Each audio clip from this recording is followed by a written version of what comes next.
Bonjour tout le monde, j'espère que vous allez bien.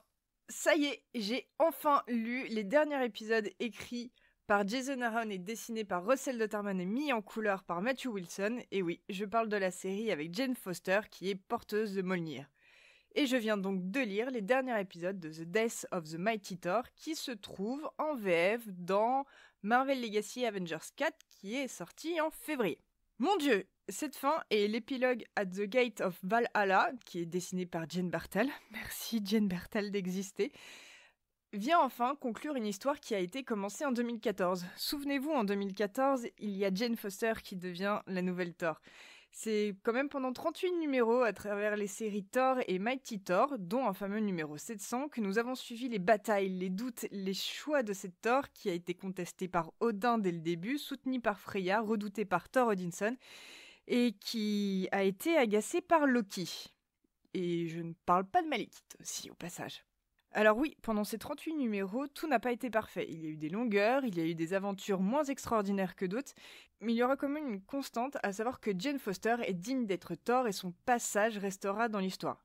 J'aime vraiment à croire que cette série ne va pas être oubliée dans les années à venir et qu'elle sera présente, à un moment ou un autre, dans les collections du style « Les meilleures histoires de Marvel ».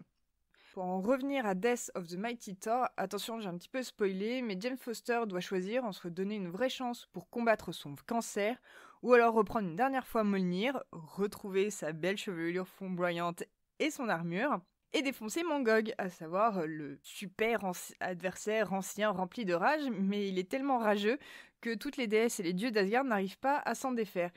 Et c'est elle qui va le faire, et elle va vivre ses derniers instants en tant que Thor et en tant que Jane Foster, parce que oui, la série, enfin du moins la fin de cet arc, ce dernier arc final porte bien son nom. Alors on le sait depuis un moment, Thor va mourir, et je parle là de Jane Foster et pas de Thor Odinson. Cependant, je m'attendais à une fin grandiose, parce que ça avait été tellement annoncé, que le titre de cet arc était tellement waouh.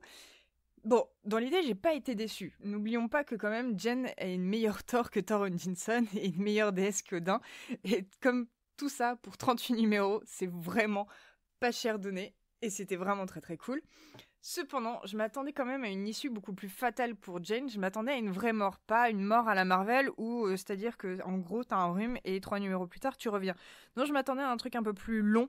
Un truc un peu comme ce qui est arrivé à Jean Grey au final. Et si vous avez lu les numéros, vous savez que c'est pas du tout au programme.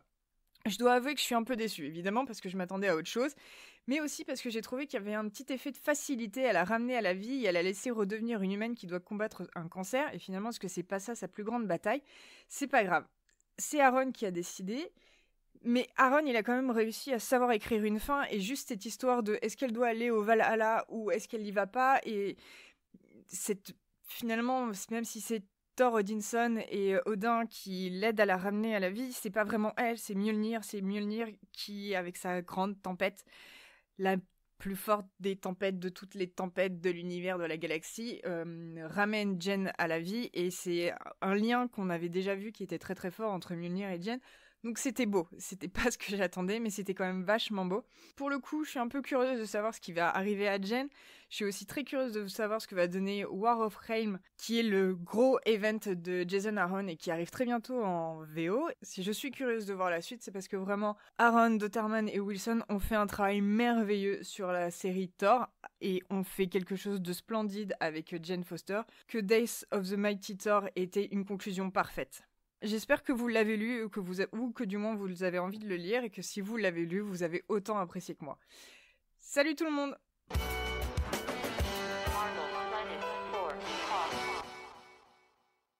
Si vous avez aimé cet épisode, vous pouvez retrouver l'intégralité des podcasts MCU Talk et Corpse Talk sur iTunes, Spotify et autres. N'hésitez pas à nous dire ce que vous en avez pensé grâce aux étoiles et aux commentaires. Et bien évidemment, vous pouvez nous retrouver sur Twitter à @MarvelPlanet. À bientôt!